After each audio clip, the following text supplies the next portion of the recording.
ይህ አዋዜ ልዩ ነው። ጉድና ጅራት ከኋላ ነው። ፕሬዚደንት ዶናልድ ትራምፕ ከኢራን ጋር ደረስኩ ያሉት ስምምነትን ሳይገዙት እንዳልቀረ ተሰማ። አሜሪካንን በአፍረት ጥፍር ውስጥ የሚያስገባ እጅ መስጠት ሳይፈጸም እንዳልቀረ ተፈርቷል። የፕሬዚደንቱ ተቺዎች እንደሚያቀርቡት ይህንን በዚህ መንገድ የማይመለከቱትም ይበዛሉ። የቀድሞ ቤት አልሚና ራሳቸውን አወዳሽ ሌላውን አርካሽ ባሕሪያቸው የሚታወቁት ፕሬዚደንት ትራምፕ ለ80ኛ ዓመት ልደታቸው እሁድ ዕለት በኤሌክትሮኒክስ ፊርማ ላጸደቁት ስምምነት አሸናፊዋ ኢራን እሺ እንድትልላቸው $300 ቢሊዮን ለመክፈል ተስማምተው ፈርመዋል የሚል ነው። ትራምፕ በ40 ቀን ድብደባና ከዛ ባልተናነሰም ሰማይ ተቀደደ፣ ገሃነም ይከፈታል፣ ስልጣኔ ይሞታል፣ ኢራን ምኑም አይተርፋትም ዛቻዎችና 40 ገደማ የደረሰ ሰላም ደጃፍ ቆማለች፣ ፍሬዋ ተንዠርግጎ ቅጠፉኝ ቅጠፉኝ ይላል ወዘተ የሐሰት ትንቢቶች በኋላ የሰላጦቹን የደነገጡ ቱጃሮች ይዘው ከፋርሶቹ ተኳሾች ጋር በኤሌክትሮኒክስ የተፈራረሙትና ከነገ በስቲያ ጄኔቭ ውስጥ በሚካሄድ ሥነ ሥርዓት ምናልባት ራሳቸው ትራምፕ በአካል ተገኝተው የሚፈራረሙት የመግቢያቢያ ሰነድ እስካሁን ድረስ ይፋ አልሆነም። እስራኤልም እንኳ እንድታየው አልተደረገም።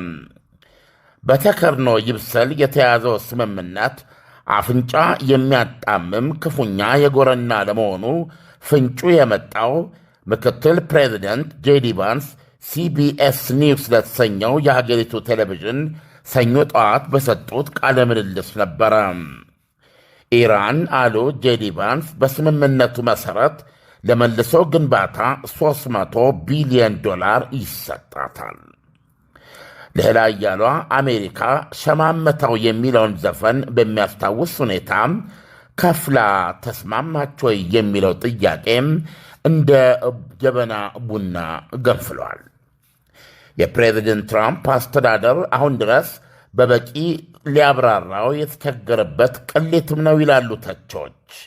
እስካሁን የተሰጠው ማጽናኛም እስላማዊ አብዮተኞቹን እሺ ለማሰኘት ቃል የተገባው የትየሌሌ ገንዘብ ከፋይ እናንት ግብር ከፋይ አሜሪካውያን ሳትሆኑም የሰላጤዎቹ አገራት ናቸው የሚል ነው።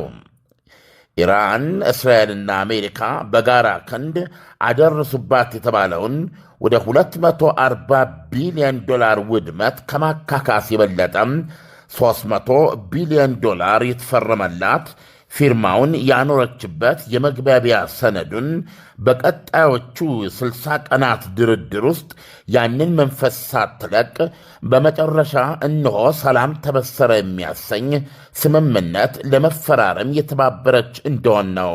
እንደ ቅድመ ሁኔታ ነው።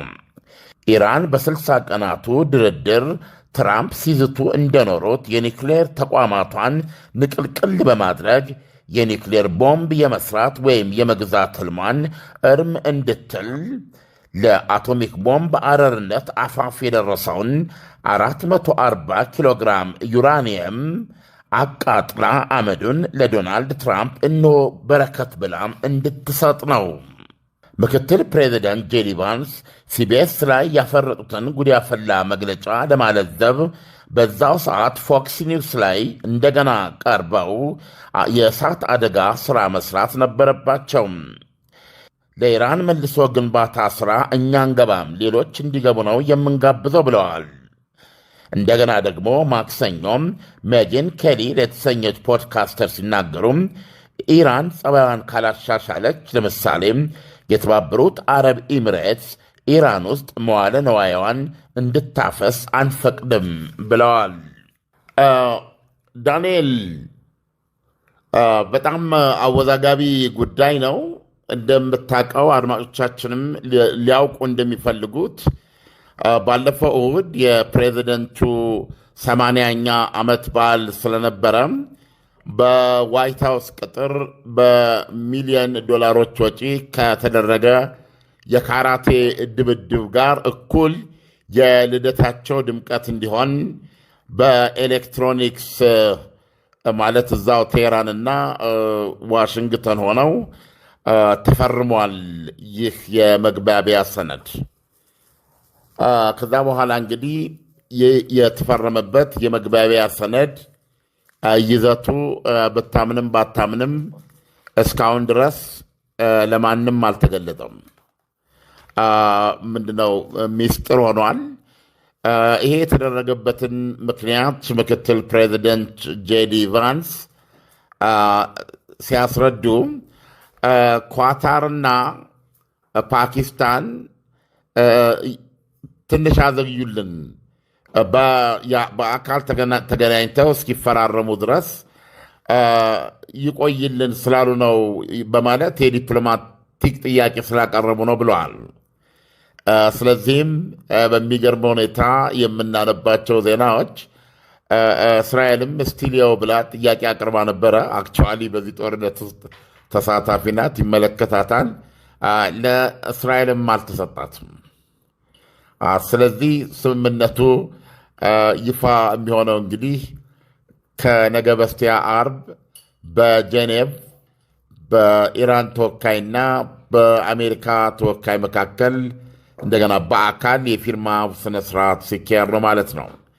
ዶናልድ ትራምፕ ትናንትና የበለጸጉት 7 ሀገሮች የመሪዎች ስብሰባ ላይ በተገኙበት ወቅት ብዙ ተናግረዋል። ስለዚህ ድላቸው እንደውም አሁን እንግዲህ የኢራንን ጉዳይ በዚህ መልኩ እየቋጭን ነው፣ ቀጥዬ ደግሞ የዩክሬን ጉዳይ እንዲሁ ልባት ላይ ያደርሰዋለሁ ብለዋል። ይሄን እስካሁን ሚስጥር ሆኖ የተያዘ የመግባቢያ ሰነዱን ስምምነቶች እንደውም ምናልባት በቀጥታ በቴሌቪዥን ሳላነበው አልቀርም ብለዋል። እዚህ ላይ ነው ያለ ነው። ዳንኤል አለም፣ ትራምፕ ስምምነቱን ገዙት ሲባል እንዴት ኢራኖች ይህንን ሊያደርጉ ይችላሉ? እንደገና ደግሞ ጥቅሙስ ምንድን ነው? እንግዲህ ኢራኖች ያቀረቧቸው ጥያቄዎች አሉ። አስቀድመው ከሱ አንዱ በጦርነቱ ላይ ለደረሰብን ጉዳት ካሳ ይሰጠን የሚል ነው። ያ የካሳ ጥያቄ ደግሞ ከፋዮቹ እንግዲህ ጦርነቱ ያካሄዱት እስራኤልና አሜሪካ ናቸው። ስለዚህ አሁን እዚህ ውስጥ የምናየው አሜሪካ 300 ቢሊዮን የመልሶ ግንባታ ካሳ ለመስጠት መስማማቷን ነው። ምንድነው የሚለው አሜሪካኖች አሁን እየነገሩን ያሉት ይሄ 300 ቢሊዮን ዶላር ከፋዮቹ የኢራን የጥቃት ሰለባ የነበሩት የእነዚህ የሰላጤው አገሮች ናቸው ነው።